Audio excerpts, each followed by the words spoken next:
Zone Australe vous est présenté par Zeop, les peintures Movilac et Air Mauritius.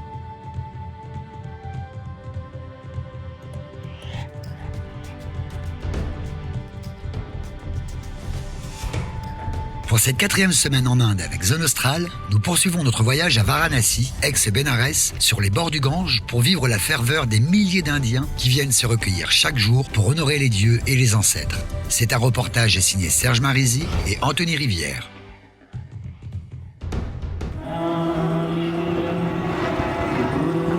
Ils sont 5000, peut-être bien plus. Tous les soirs à 19h, au coucher du soleil, les Indiens viennent de tout le pays, du monde entier. Leur prière vont vers le Gange, ce fleuve vital pour l'Inde. 1 heure de prière, dirigée par 7 prêtres. Ils se tournent vers l'Est, le Nord, l'Ouest, le Sud, en brandissant les symboles des 5 éléments. Les prières du soir sont données depuis le premier jour où le Gange est descendu sur terre. La première prière est adressée à la déesse Ganga. Ensuite, c'est une prière commune pour l'humanité, la prospérité et la paix dans le monde. Quand les gens viennent se laver dans le Gange, tous les péchés qu'ils ont commis sans le savoir sont pardonnés. Et quand les cendres sont jetées dans le Gange, l'âme s'envole vers le paradis.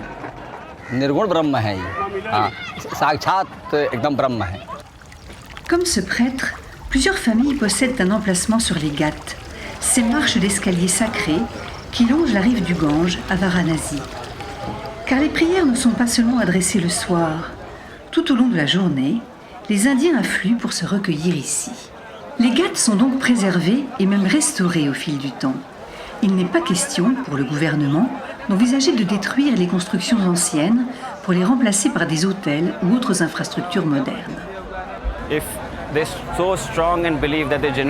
Les familles sont ici depuis des générations. Si vous leur dites de partir pour moderniser l'endroit, ils ne vont pas vouloir et se révolter. C'est un lieu sacré et un endroit de pèlerinage où des milliers d'Indiens viennent prier et se recueillir chaque jour. On ressent toujours beaucoup d'émotions ici. C'est un lieu mythique, donc très difficile d'imaginer de nouvelles infrastructures le long des Ghats.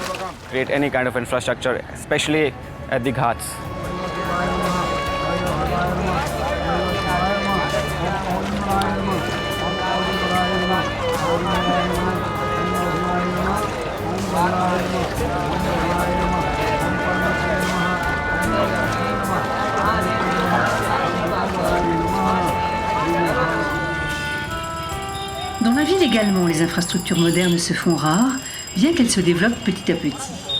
Les charrues ont laissé place aux voitures et aux motos. Les publicités s'affichent sur les façades des commerces, et dans son ensemble, la cité tente de se préserver une image traditionnelle de l'Inde. Ici, les touristes ne viennent pas pour le shopping ou les hôtels, mais bien pour une expérience culturelle incomparable. Le Gange est connu du monde entier, mais y passer et y séjourner 2 jours est vraiment une expérience inoubliable et exceptionnelle. En effet, donc, comme vous voyez, vous avez pas mal de cérémonies qui ont lieu jour et nuit ici. Les crémations ont lieu 24 heures sur 24. Il faut savoir qu'il y a à peu près entre 250 et 300 corps qui sont incinérés. Et vous avez également les cérémonies de l'Arti matin et soir, donc le matin au lever du soleil et le soir où des milliers de pèlerins s'y retrouvent pour prier et présenter la lumière à Ganga. Ganga, le Gange, n'est pas le seul intérêt culturel et religieux pour les Indiens à Varanasi. La région sacrée est un vrai lieu de pèlerinage pour tous les peuples. Le meilleur exemple est à Sarnath, à 10 km à peine. Bouddha y aurait donné son premier sermon aux alentours de 500 ans avant notre ère. Cette scène de lecture est aujourd'hui représentée par des statues.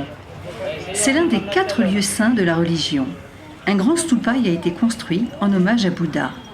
L'enceinte consacre aussi les ruines des appartements des moines bouddhistes.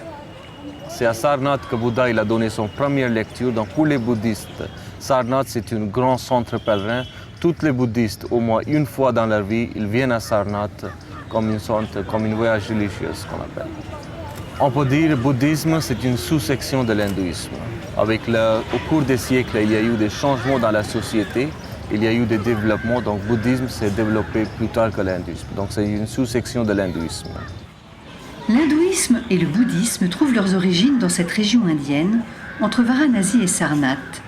Les rites religieux centenaires sont pratiqués encore aujourd'hui. Cette agglomération a traversé le temps. Les vestiges présents dans la cité et tout autour prouvent qu'elle est plusieurs fois millénaire. Des historiens estiment sa création à 2000 ans avant Jésus-Christ. Ce serait la plus ancienne ville du monde. Recently, they have done excavations in Récemment, des fouilles archéologiques ont été faites à l'extérieur de la ville. Certaines parties ont été datées de 1700 ans avant Jésus-Christ. Dans les parties bouddhistes, près du temple principal, des fouilles ont également été faites il y a quelques mois. La plus ancienne structure, proche du sanctuaire principal, est datée d'environ 500 ans avant Jésus-Christ.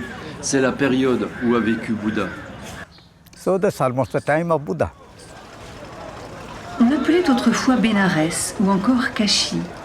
Difficile aujourd'hui de dater précisément la création de la cité. Il est admis qu'il s'agit d'une des villes encore habitées les plus anciennes au monde. À y voir les traditions et les rites pratiqués aujourd'hui, des centaines d'années après, aucun doute, ils perdureront dans la cité pour les prochains millénaires.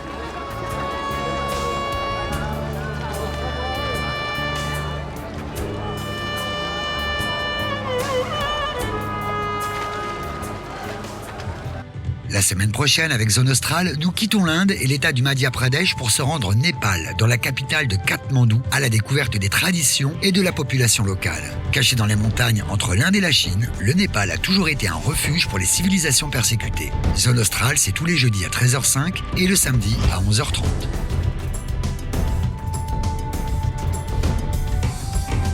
Zone Australe vous a été présentée par Zeop, les peintures Movilac et Air Mauritius.